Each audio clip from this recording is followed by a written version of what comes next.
Deadpool 3 is finally showing signs of life at Marvel Studios. The Suicide Squad has a new trailer or something on the way, and I became best friends with Sasha Banks this week.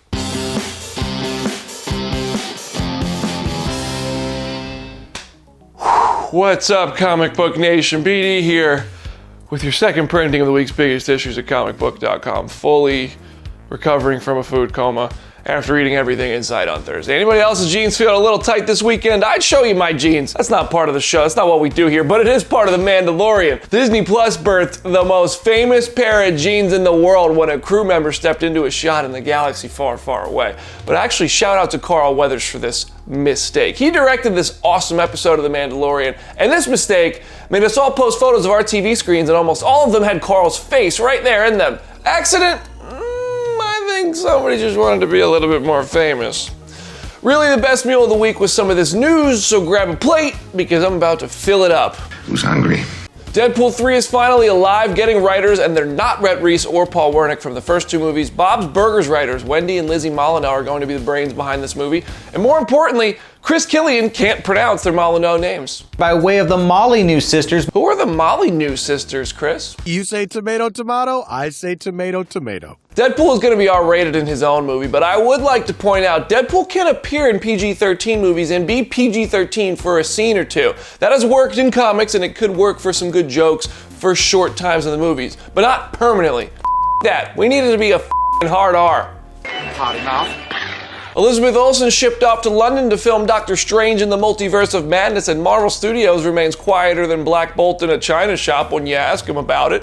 Olsen's Wanda Maximoff wrapped WandaVision and jetted across the pond, and what if I told you she might have been on the same flight as Benedict Cumberbatch, because Mr. Benadryl Cucumber Snatch was also in Atlanta where WandaVision shot, and even though I'll tell you you should expect to see him in WandaVision, he was there most recently filming stuff for Spider-Man 3.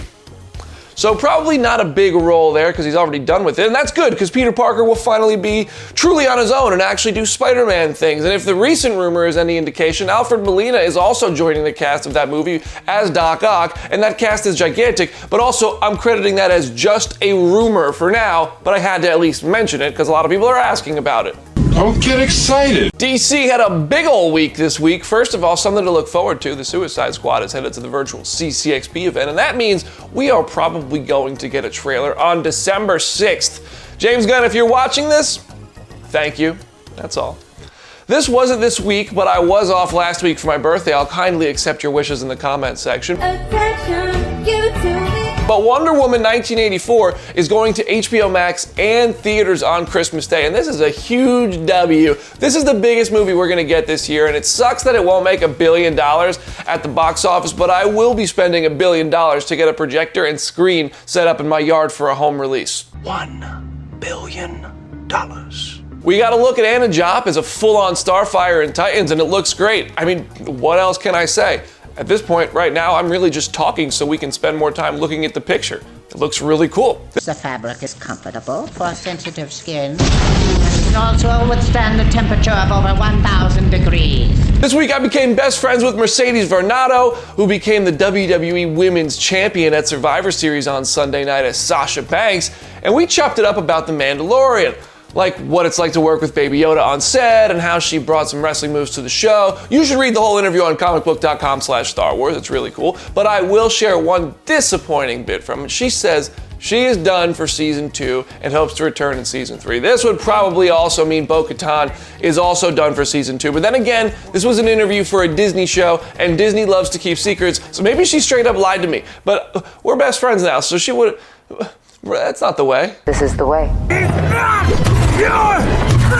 On Sunday night, I will have another interview for you in the form of The Walking Dead's Chief Content Officer, Scott Gimple, telling all about the World Beyond finale, which I'll say is better than the 8 episodes before it, even though that bar is admittedly low. But I'll spoil one thing from our interview for you now. I asked if The Walking Dead fans have seen the last of Rishon, and Mr. Gimple, he doesn't think so.